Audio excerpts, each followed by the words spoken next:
De l'an 2016. Mesdames, Messieurs, bonjour et bienvenue à tous dans l'émission 100% en Bénin sur Sika. En répondant oui à l'appel de milliers de Béninois dimanche dernier à Cotonou, Sébastien Adjavon avait voulu lever définitivement le doute sur sa candidature effective à la présidentielle de 2016. Mais depuis, des rumeurs se font persistantes, aussi bien au sein de l'opinion publique que sur les réseaux sociaux, sur son éventuel désistement qui pourrait intervenir en faveur du candidat Lionel Zinsou. Info ou Intos, quoi qu'il en soit, nous allons revisiter le discours de déclaration de candidature de l'opérateur économique en première partie de cette émission. Nous reviendrons ensuite en seconde partie pour nous intéresser de près à la grogne du syndicat des douanes du Bénin, SIDOB. Un syndicat qui dénonce les conditions illégales dans lesquelles se sont déroulés les derniers recrutements des agents au profit des douanes. Le secrétaire général du dit syndicat, Marcelin Laroux, sera avec nous sur ce plateau. Et puis, comme chaque matin, les canards béninois seront également au rendez-vous. Installez-vous confortablement. Voici tout de suite la revue des titres des journaux. Kadio Viametonou, bonjour. Bonjour Emmanuel Crépis. Avec vous, nous allons faire le point de l'actualité béninoise telle que relayée par les tabloïds parus ce matin. Voilà, c'est bien cela. Et puis nous allons donc démarrer tout de suite avec 7 au Bénin pour dire que choix de son candidat pour 2016, l'Union fait, la nation devient multiple. Golou et Houndete zappé, le ballon d'essai des primaires dégonflé, puis l'offre politique d'achat Adjavon et Patrice Talon donc en vue. Actu Express présidentielle de 2016, le MPD de Lamine Saïbou, un soutien de taille pour le général Robert Guian. Arifari Bako, bel et bien candidat, c'est bien sûr pour ce scrutin de 2016 et puis présidentiel de 2016 toujours, les émigrants de l'Ouémé pour la victoire de Sébastien Germain à Javon. Info Sud, polémique autour de l'origine du Premier ministre béninois. Lionel Zinsou est bel et bien béninois, confirme son géniteur et puis présidentiel de 2016. Abdoulaye Biotchane s'engage officiellement dans la course pour la Marina. La nouvelle génération 2015, l'homme de l'année, Akenatonde, pour une présidentielle apaisée, l'adresse de Jean Gounobé à ses compatriotes. La tribune de la capitale, course à la Marina du 28 février 2016, Abdoulaye Biotchane dit oui aux nombreuses sollicitations. Et puis élection présidentielle au Bénin, Adjavon reçoit le soutien des amis de Sophia Tchanou Aruna. Pour diriger le Bénin, Patrice Talon, un homme de vision et de conviction. L'affiche du jour présidentielle de 2016, des préfets et autres commis de l'administration territoriale bientôt en prison. Et puis proposition de création de 500 000 emplois par an, ABT sur les traces de Tevo et Dre, démagogie ou promesses réalistes. Et puis candidature de Arifari Bako à la présidentielle de février prochain, les forces courues pour un Bénin émergent de plus en plus divisées. Le Clairon, candidat à la présidentielle de 2016, 4 choses à savoir sur Sébastien Germain à Javon. Le Grand Matin, prochaine élection présidentielle au Bénin, ABT confirme sa candidature pour la présidentielle de 2016 et puis prétendue proposition pour le report de la présidentielle de 2016, Koupaki Dema et rétablit la vérité. Le Nouveau Courrier, lancement sans consensus de la formation des nouveaux agents du ministère de l'économie et des finances, indigné, le syndicat des douanes menace. Et puis attaque répétée contre la candidature de Lionel Zinsou. L'honorable Dafia dénonce une vaine cabale et rassure les FCBE. Le potentiel naissance d'un front anti-Zissou, Désiré Vodonou, dégonfle Soglo, Tevo Edjren et consorts. Lire donc sa cinglante réplique et puis démarrage de la formation des nouveaux recrues à la douane dès lundi. Le SIDOB promet une année noire sur le gouvernement sans tête. Et puis, élection présidentielle de février prochain, Talon, le candidat d'une transition de qualité, le routier, déclaration de candidature de ABT, de la démagogie à plein nez. Et puis traitement et gestion de l'information en période électorale, le ministre Kossi appelle les médias et les réseaux sociaux à plus de responsabilités. Puis entretien de Nicéphore Soglo sur BBC, l'ancien président s'enrage contre la France-Afrique. L'événement précis, investiture grandiose à Porto Novo, les ambitions de Biotchane pour le Bénin, puis candidature de l'Alliance Amana aux élections. Bako Arifari dit non à Boni Yahi et se présente à la présidentielle. Et puis mise au point au sujet des concertations entre personnalités politiques, Nicéphore Soglo invite les présidentiables à prendre des engagements au sujet de la corruption et de la fraude. L'expression Abdoulaye Biotchane à propos de la présidentielle, oui, je serai candidat à l'élection présidentielle et puis transition politique de qualité, foi et conviction de Patrice Talon, présidentielle de 2016, Arifari Bako investi candidat. Libération, alternance au pouvoir, Koupaki n'a jamais demandé une transition politique en 2016. Candidature, source de polémique et de division, Lionel Zissou devrait se retirer. Et puis présidentielle de février prochain, Sophia Tchanou mobilise les Tassimoto de l'Ouémé pour Sébastien Germain à Javon. L'investigateur du jour, prise de contact du ministre de l'eau avec sa base dimanche, Christine Gbedi sur les traces de Srano et puis candidature du président de l'Alliance nationale Amana à la présidentielle 2016, Bako, un vrai pétard mouillé.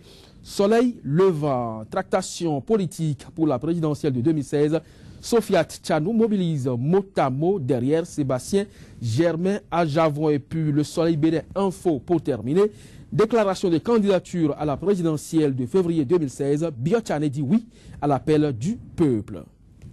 Merci Kajovia Metonou pour le premier acte de la revue des titres des journaux parus ce matin à Cotonou. On vous retrouvera certainement pour le deuxième acte, mais en attendant, nous allons retrouver la tribune de discussion de ce jour. Ce sera juste après ceci. Sika TV fait escale au Bénin. Pendant toute la période électorale, retrouvez désormais sur votre chaîne panafricaine un programme matinal dénommé 100% Bénin, exclusivement consacré à l'actualité sociopolitique au Bénin. Pendant 2 heures de temps, la politique, les questions de société et les grands dossiers de l'heure seront décryptés avec des éditorialistes, des professionnels des médias, des acteurs politiques et membres de la société civile. 100% Bénin sur Sika, c'est une fenêtre ouverte sur l'actualité au Bénin du lundi au vendredi de 7h à 9h, heure de Cotonou. 100% Bénin, c'est désormais sur Sika, le vrai visage de l'actualité en Afrique. La rumeur circule depuis quelques jours au sein de l'opinion publique en ce qui concerne un probable retrait de Sébastien Javon de la course au pouvoir dans le cadre de la présidentielle de 2016. Celui-ci serait en train de se préparer pour se désister en faveur du candidat Lionel Zinsou. Info ou Intos. Pour en savoir plus, nous allons essayer d'analyser différents éléments concernant la candidature de l'opérateur économique. Pour le faire, nous avons sur ce plateau donc Lamabalo. Bonjour. Bonjour Emmanuel Crépi. Vous êtes journaliste et directeur de Radio Soleil FM à Cotonou au Bénin. Merci donc Lam d'être une fois encore sur ce plateau. C'est moi. Alors on fera également le débat avec vous, Kodjovi Ametonou, journaliste de la rédaction de Sika. Merci également d'être resté sur ce plateau. Merci. Alors, donc là, je me tourne vers vous. On en parle de plus en plus au sein de l'opinion publique. Le candidat Sébastien Javon serait sur le point de se retirer de la course au profit du candidat du régime en place, Lionel Zinsou. De votre position d'observateur, comment interprétez-vous la chose ? Non, j'ai suivi avec vous cette rumeur et je crois que ça reste une rumeur. Nous sommes dans une période d'intoxication en abondance sur les réseaux sociaux et dans certains médias. Voyez-vous, la dernière fois, par exemple, le 31 décembre dernier, le candidat Sébastien Germain Javon, chez lui à la maison, a fait le réveillon avec ses amis, parents et alliés. Mais figurez-vous, il s'est trouvé des gens pour filmer la fête la mettre sur les réseaux sociaux et pour dire qu'il était en boîte de nuit. Un peu comme pour démontrer que voilà un candidat fêtard. Donc ce sont des choses qui sont récurrentes. C'est tout à fait normal que nous puissions nous appesantir sur ça. Mais moi je voudrais quand même faire une analyse objective de la situation, une analyse objective de la situation. Je ne sais pas pourquoi M. Sébastien Germain-Javon aurait fait tout ce qu'il a fait là pour finir par avoir autour de lui autant de volonté qu'il soit candidat et même président de la République, pour se retirer au dernier moment au profit d'un candidat qui ne fait même pas l'unanimité dans sa formation politique. Il y a un problème. Lorsque vous voyez un peu dans le passé les persécutions subies par M. Sébastien Germain-Javon par le pouvoir en place, et d'ailleurs il l'a rappelé dans son discours, lorsque vous avez suivi tout ça, vous ne comprenez pas pourquoi. Au finish, le candidat Sébastien Germain-Javon pourrait se retirer au profit du candidat Lionel Dissou, qui, encore une fois, je le dis, ne fait pas l'unanimité dans sa formation politique. Non, c'est même pas sa formation politique, ne fait pas l'unanimité dans le camp du pouvoir en place. Alors, lorsque vous observez tout ça, vous vous posez mille et une questions. Suivez le discours de M. Sébastien Germain-Javon. Il s'est posé une dizaine de questions. Est-ce que vous êtes prêt à rompre avec le régionalisme et le népotisme? Ça veut dire, en même temps, que il n'est pas d'accord par rapport à cette pratique qui caractérise le gouvernement actuel. Est-ce que vous êtes d'accord pour la reconversion des étudiants? Ça veut dire que le candidat Sébastien Germain-Javon reconnaît que les étudiants n'ont pas eu n'ont pas eu la promesse du gouvernement de les voir reconvertis à une autre activité. Donc, en fait, dans le discours du candidat, on voit clairement qu'il y a la promotion d'une certaine rupture. Alors, quand on est dans cette logique-là, est-ce qu'on peut dire que finalement on veut se retirer au profit de Lionel Dissou? Donc je ne comprends pas ce genre de rumeur. Et puis je me dis en même temps que c'est lorsque vous avez sur un fruit, ou bien sur un arbre, des fruits mûrs, eh bien ce sont à ces fruits mûrs-là qu'on jette les cailloux. J'ai l'impression que la candidature de M. Sébastien Germain-Javon est en train de déranger. C'est pour ça qu'on imagine toutes sortes de subterfuges pour décrédibiliser cette candidature. Mais je crois que ce sont des pratiques que nous connaissons très bien. Lorsque vous allez à une élection présidentielle, vous devez vous attendre à tout ce qu'on appelle intoxication et tout le reste. J'ai la faiblesse de penser que c'est le cas. Cette équation, pour moi, n'est pas du tout réaliste. C'est le combat pour le pouvoir et c'est de bonne guerre également. Absolument, absolument. Alors, le candidat s'est pourtant exprimé, quand Jovia Métonou, dimanche dernier, dans un stade plein à craquer. Et à l'occasion, il a dit très exactement ceci, je cite, « À mon destin, je ne tournerai plus le dos, je ferai face et je marcherai. » Fin de citation. Est-ce là des propos d'un candidat qui prévoit de se retirer? Oui, mais au-delà de ces expressions que vous avez retenues de son discours, moi je vais ajouter peut-être son implication et l'implication de tout ce qu'il a souhaité. Et ça, c'est en interrogation également. Il a également évoqué un certain nombre de valeurs que moi je trouve cardinales. Lorsqu'il parle par exemple de mérite, de courage, d'abnégation, de dextérité, de foi et d'espérance. Et là, il met également sa gouvernance sur la vocation de Dieu. Lorsque vous avez toutes ces valeurs qui vous caractérisent et au détour d'une rencontre qui n'a pas été médiatisée, moi j'ai suivi le candidat qui a dit ceci, on ne pourra pas faire tout ça pour abandonner. Et il poursuit en affaires, lorsqu'on donne sa parole, on la respecte.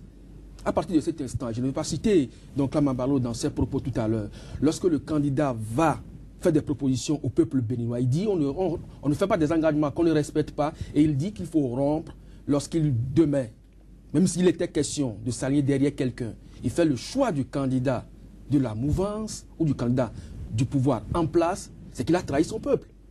Donc à partir de cet instant, moi je pense qu'il y a déjà des propos forts, des expressions suffisamment évocatrices dans son message ce 3 janvier qui montrent clairement la volonté affichée de l'homme d'État qu'est Sébastien Germain-Javon de diriger donc le Bénin.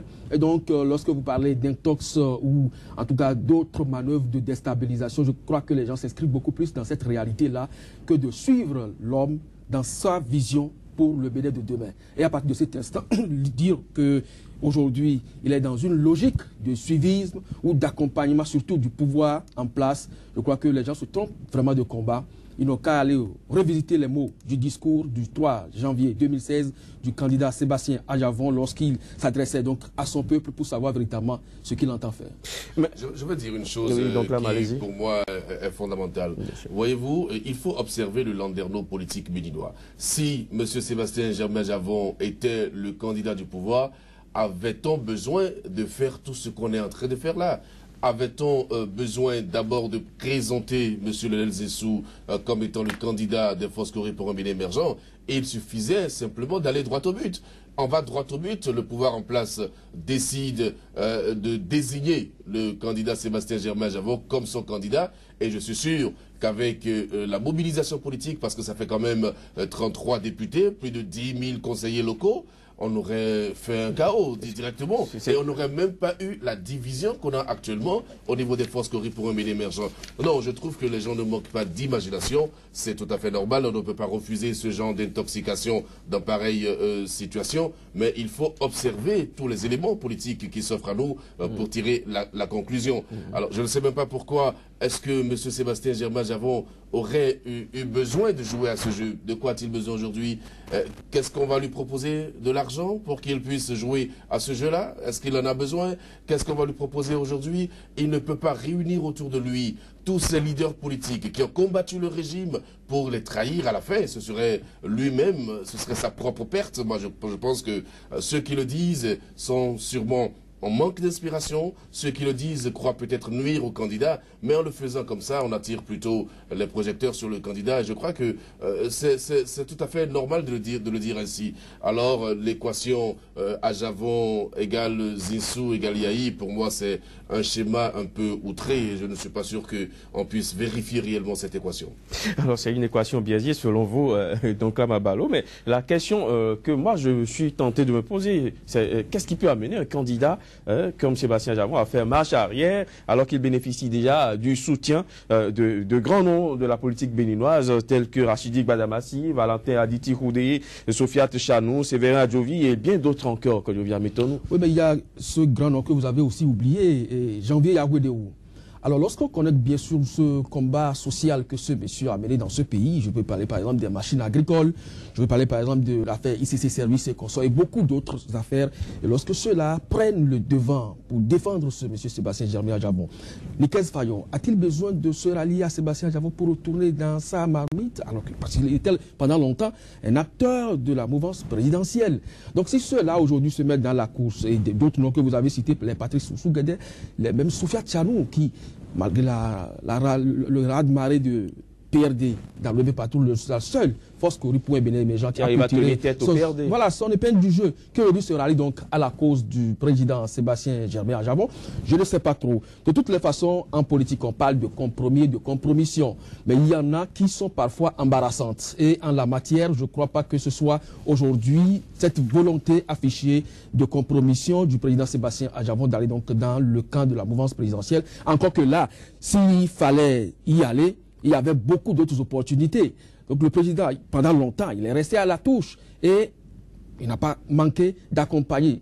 Il y a parmi eux ici, même ceux qui sont aujourd'hui avec lui et qui entre-temps avaient mangé avec le pouvoir en place, ont toujours dit mais c'est un ami qui nous a aidés d'une manière ou d'une autre à un moment donné. Donc il a toutes les marges de manœuvre, s'il avait la volonté d'aller vers le pouvoir en place, de le faire depuis. Et aujourd'hui, s'il a dit, et moi je retiens cette phrase forte là, on ne peut pas faire tout ça pour rien.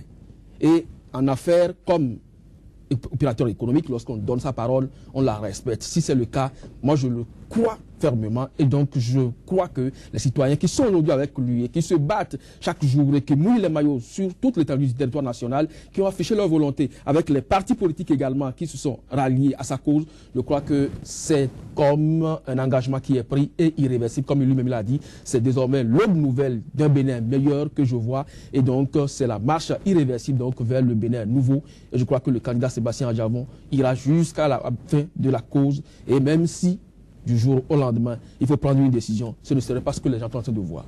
Donc, Lamabalo, dites-nous, pourquoi quelqu'un aurait voulu faire croire à la population que le candidat Sébastien Javon va se retirer au profit de Zinsou, à qui peut profiter?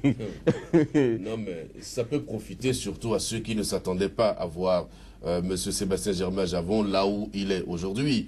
Vous savez très bien qu'il avait dit qu'il ne savait pas faire de la politique. Aujourd'hui, il se retrouve en politique et il se retrouve à un niveau où personne ne l'attendait. Et donc, le présenter comme le candidat du pouvoir, il y a une intention de nuire, sincèrement. Une intention de démontrer au peuple béninois que c'est un joueur. C'est un joueur, ce n'est pas quelqu'un qui va jusqu'au bout de sa logique. Mais ils se sont trompés. Ils se sont trompés parce que lorsque vous observez simplement le revirement de Rachidi Badamassi, vous allez voir la réaction qui a suivi le ralliement de Rachidi Badamassi. Vous constatez que même le pouvoir a paniqué. Le président de la République a paniqué. Et il a été obligé d'aller à Parakou pour poser des actes sociaux. Et donc, lorsqu'on a commandité un ralliement ou lorsqu'on a commandité une candidature à l'élection présidentielle, on ne réagit pas comme le président a réagi à la suite du ralliement de Rachidi Badamassi. C'est vous dire simplement que les gens vont continuer à multiplier les intoxications parce que ça, vous ne pouvez pas refuser. Surtout à l'ère des réseaux sociaux, il y a beaucoup d'informations qui circulent. On ne peut pas être sensible à ça. Il faut tenir compte de ça, mais aller de l'avant parce que ce sont des manœuvres dilatoires. C'est de la diversion simplement. Et si le candidat Sébastien Germain à Javon se laisse distraire par ce genre d'informations, il va perdre du temps. Alors que ce qu'il y a à faire aujourd'hui, je pense que c'est plutôt gagner du temps pour aller de l'avant, pour présenter un projet de société, pour présenter une vision au peuple béninois et surtout pour rassurer ceux qui ont déjà déclaré leur soutien et ceux qui veulent voter pour le candidat. Et Dieu seul sait qu'ils sont suffisamment nombreux. Il suffit de voir simplement la mobilisation autour du candidat et la volonté du candidat d'aller jusqu'au bout. Moi, je pense sincèrement que certains sont très imaginatifs, ils ont beaucoup d'imagination. On ne peut pas le leur refuser. Il faut un peu de tout pour faire un monde, et donc c'est le cas actuel. Peut-être qu'on aura besoin dans le domaine des rédactions, des scénarios. Kadjovi, admettons-nous, à qui profiterait l'intox? À ses adversaires. Et Dieu seul sait qu'ils sont nombreux. C'est pratiquement ce que Donclam vient de dire. Si aujourd'hui on affiche dans l'opinion publique Sébastien Adjavon, candidat de la mouvance présidentielle, c'est juste opposer donc ce monsieur à cette population qui aujourd'hui n'entend plus accompagner forcément la vision de la mouvance présidentielle. Donc à partir de cet instant, le déstabiliser. Mais mentalement, je crois que l'homme est suffisamment aguerri pour affronter cette cause-là. Et autour de lui gravitent quand même des noyaux à ne pas négliger. Les personnalités Janvier Yawedeu, Nazer Sadou, Claudine Prudencio, Yakubu Malechos ou Séverin Adjovi, Patrice Oussou-Guedes, c'est quand même des têtes bien faites, et surtout Rachidi Badamassi. Et lorsque vous écoutez le discours de ce monsieur qui a quitté la mouvance présidentielle, même si aujourd'hui il est... ce n'est même pas à imaginer. Alors lorsque Badamassi se rallie à la cause de Sébastien Adjavon, il dit, lorsque vous vous rapprochez de ce monsieur, il a cette capacité d'écoute. Il ne vous accueille pas avec la parole, mais il vous écoute et en 10-5 minutes, il prend une décision. Moi, je vois en lui un homme d'État. Alors, à partir de cet instant, ça fait peur. Et quand ça fait peur, il faut trouver les manœuvres nécessaires. Effectivement, les gens ne pouvaient pas s'y attendre. Et il y a encore quelques mois au Bénin, vous ne pouvez pas imaginer que Sébastien Adjavon pouvait quand même lever son doigt pour dire « je suis président ». Et c'est la population qui a commencé donc à se manifester pour dire « attention, il faut aller à la rupture ». Et l'homme de la situation que nous voyons, c'est bien sûr lui. Et partout, du nord au sud, et c'est la première fois dans l'histoire de cette République du Bénin que le septentrion se mobilise pour dire « attention, nous nous mettons derrière ce fils de Bénin qui quand même relève d'une autre classe. Il n'est pas d'office politicien à la base. » Et tout à l'heure, donc, on m'a dit dans l'une de ses déclarations ou une interview que d'ailleurs lui-même, donc Barrow a dirigé, le président disait « je ne sais pas faire la politique » parce qu'il poursuit sa phrase. Lorsque le politicien se dit « je suis au centre », va le chercher soit à droite ou à gauche. Et donc, sur cette politique-là, sur ce terrain politique que vous m'attendez, je ne serai pas. Alors ça voudra simplement dire, lorsque il reste, donc moi je le trouve quelqu'un qui est resté constant dans ses idées et dans ses analyses. Lorsqu'il dit alors que maintenant, moi quand je donne ma parole, je la respecte, ça veut dire que lorsqu'il va dire aux citoyens béninois, je ne pourrai pas vous faire A, c'est qu'il ne le fera pas. Mais lorsqu'il dit, je vous fais A plus B plus C, c'est qu'il doit pouvoir le faire. Et à partir de cet instant, ses adversaires ont donc... ils n'ont plus les arguments pour le convaincre, pour le déstabiliser du moins. Donc, c'est juste de l'intoxication, de ce genre de propos qu'il faut jeter donc dans la mare et montrer donc à l'opinion publique qu'en réalité, il travaille en sourdine pour quelqu'un d'autre. Mais les faits sont là qui montrent clairement que si le candidat Sébastien Adjavon roule pour la mouvance présidentielle, certaines personnalités politiques ne seraient donc pas à ses côtés. Et je veux citer ceux-là, Claudine Prudencio, je veux citer Janvier Yagoudéou, je veux citer Rachidi Badamassi, et du jour au lendemain, vous verrez qu'il y aura forcément d'autres déclarations, et pas des moindres, qui vont effectivement se rallier à la cause parce qu'il devient donc le candidat de l'Union. Lorsque vous prenez par exemple Fayon et Dassundo, c'est des frères ennemis il y a quelques jours. Mais autour de Sébastien Adjavon aujourd'hui, il y a la paix entre ces frères-là. Et lorsque vous allez plus loin, vous prenez Issa Salifou Saleh et Rachidi Badamassi, nous savons quand même les derniers événements qui ont opposé ces deux acteurs politiques du septentrion. Mais autour de Sébastien Adjavon aujourd'hui, ils font la paix. Ça veut dire que déjà, le monsieur incarne l'unité nationale. Et des voix célèbres aussi pour le dire, c'est le candidat du peuple et non le candidat imposé par un leader. À partir de cet instant, je crois que juste, c'est des manœuvres de l'intoxication juste pour déstabiliser le candidat. Mais je crois qu'il est suffisamment outillé pour la cause. On vous aura compris, Kodjovi Ametorno. Donc là, Mabalo, nous allons changer un peu de sujet.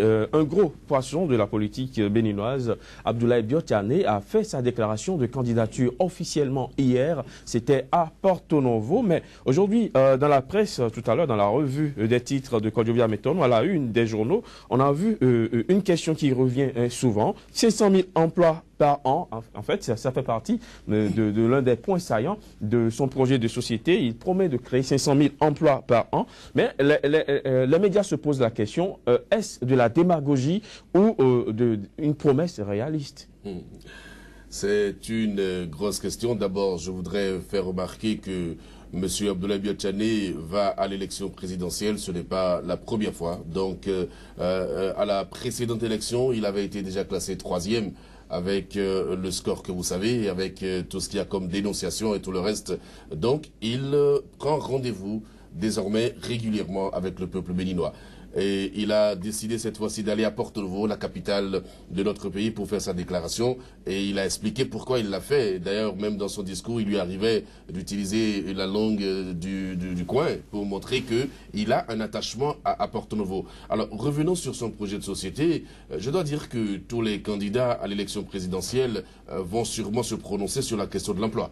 Parce que la question de l'emploi est une question fondamentale. C'est la question fondamentale pour la jeunesse. Parce que une jeunesse sans emploi est une jeunesse sans boussole. Et donc un pays qui va à la dérive. Et le président Abdoulaye Biotane se prononçant sur cette question-là, ce n'est que chose normale. Maintenant, 500 000 emplois par an, est-ce que c'est possible? Ce que je veux dire par là, c'est simple, c'est que nous le savons très bien, et le président Abdoulaye Biotane même sait que l'État ne crée pas des emplois. Et c'est ça que je dis par rapport à certaines promesses de politiciens. L'État crée le cadre, l'État facilite aux entreprises la création de l'emploi. Et donc, la création de l'emploi, pour moi, devrait partir d'un accord public-privé, d'un accord qui amènerait l'État, n'est-ce pas, à faciliter le travail aux entreprises, à l'État d'offrir donc des facilités au privé qui crée l'emploi. C'est le privé qui crée l'emploi. Alors, j'aurais beaucoup plus applaudi le président Abdoulaye Biotane s'il nous avait dit, par exemple, que lui, il développerait un village numérique, enfin, je veux dire, un village numérique, par exemple, qui permettrait de créer des emplois. Je veux dire que si le président Abdoulaye Biotane nous avait dit qu'il augmenterait la capacité énergétique des entreprises de façon à augmenter leur productivité et donc à engager beaucoup plus de Béninois, j'aurais compris.